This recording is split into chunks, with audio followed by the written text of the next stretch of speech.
ভেটকি মাছ যদি এমনভাবে সর্ষে পোস্ত দিয়ে রান্না যায় তাহলে কিন্তু কোনো কথাই হবে না। গরম ভাতের সাথে বেশ জমে যাবে দুপুরবেলাটা।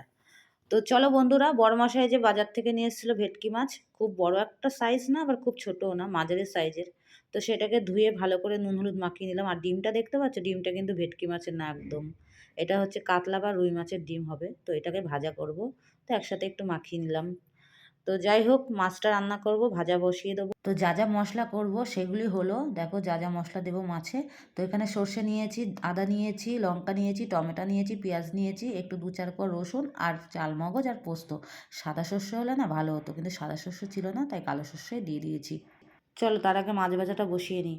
তো এখানে কড়াইটা গরম করে তেল দিয়ে তো মাছ ভাজা বসিয়ে দিয়েছি। কিছু মাছ আগে ভাজা করে নিয়েছি, তারপরে তোমাদের এটা দেখালাম। তো এই মাছটা একটু কড়া হয়ে গেছিলো, তো কড়া যাই হোক, কিছু দুটো মাছ তো তুলে রাখবো ছেলের জন্য, এই মাছের ঝোলটা ওকে দেবো না। তো মাছ ভাজা করে এদিকে দেখো মশলা যা যা করেছি সব দিয়ে, একটু জিরের গুঁড়ো, হালকা সামান্য ধনের গুঁড়ো দিয়ে দিয়েছি, আর নুন হলুদ দিয়ে একবারে যেরকম মশলা আমি মশলাগুলো সব এক জায়গায় করে মাখাই, সে একবারেই করে নেবো। তারপর দেখো মাছ ভাজা করার পর এখানে কালো জিরে ফোড়ন দিয়ে তেলের মধ্যে আলুটা নুন হলুদ দিয়ে লাল লাল করে ভেজে নেব। এই দেখো ভালো করে। তো এখানে মশলাটা করেছি যা যা তোমাদের আরেকবার বলে দিই। আদা, লঙ্কা, কালো সর্ষে, জালমগজ, পোস্ত, একটু 2-4 কোয়া রসুন, পেঁয়াজ আর একটু টমেটো সব একবারে পেস্ট করেছিলাম। তো দেখো লাল লাল করে ভাজা হয়ে গেছে, তারপরে 2-4 কোয়া মানে 2-4 ফালি টমেটো দিয়ে দিয়েছিলাম, দিয়ে একটু নাড়িয়ে চাড়িয়ে যে মশলাটা করেছিলাম সব দিয়ে দিয়েছি।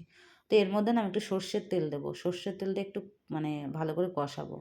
তো দেখো এই যে আমি অল্প করে সর্ষের তেল দিলাম, দিয়ে এটাকে কষাবো যতক্ষণ না এটা শুকাবে, কষাতে কষাতে ততক্ষণ কষাতেই থাকবো। আর কত সুন্দর দেখো কষাতে কষাতে তেল ছেড়ে দিয়েছে, এত ভালো লাগছে দেখতে। কোনো কালার দিইনি, কালার ছাড়াই রান্না করো, মানে কোনো লঙ্কার গুঁড়ো দিইনি। সর্ষে দিয়ে রান্না করলে না একটু যদি এরকম হলদে হলদে কালার হয় দেখতে ভালো লাগে। তো দেখো আমার কষাতে কষাতে একদম কষানো কমপ্লিট হয়ে গেছে ভালো করে। আর এখানে কিন্তু মানে দুটো কাঁচা লঙ্কা দিয়েছিলাম, যদি ঝাল না হয় অল্প ঝাল দিয়েছি, তাই আমি দুটো লঙ্কা দিয়েছি, ঝাল না হলে ভাতের সাথে খেয়ে নেবো। তো লঙ্কা মানে মাছের ঝোলে আর একটুখানি মাংসের ঝোলে ঝাল না হলে আমার ভালো লাগে না, ওই জন্য মাঝে মাঝে গোটা লঙ্কাই দিয়ে দিই। তো যাই হোক বন্ধুরা, ঝোল দেওয়ার পরে ফোটার অপেক্ষায় ছিলাম, তারপরে ফুটে যখন গেছে আমি মাছ ভাজাটা দিয়ে দেবো। এই দেখো মাছ ভাজাটা দিয়ে দিচ্ছি। মাছ ভাজাটা দিয়ে কিছুক্ষণ মানে ফুটবে। তো বেশিক্ষণ আর ফোটাবো না, যেহেতু মানে আলুটা কষাতে কষাতে সেদ্ধ হয়ে গেছে, ঝোল দেওয়ার পরে তো আর একটু মানে ফুটেছে, আরও সিদ্ধ হয়ে গেছে ভালোভাবে। তো মাছটা দেখো, দেখতে পাচ্ছ কিছু মাছ তুলে রেখেছিলাম ছেলের জন্য 2 পিস মাছ, তাই জন্য একটু কম লাগছে মাছটা।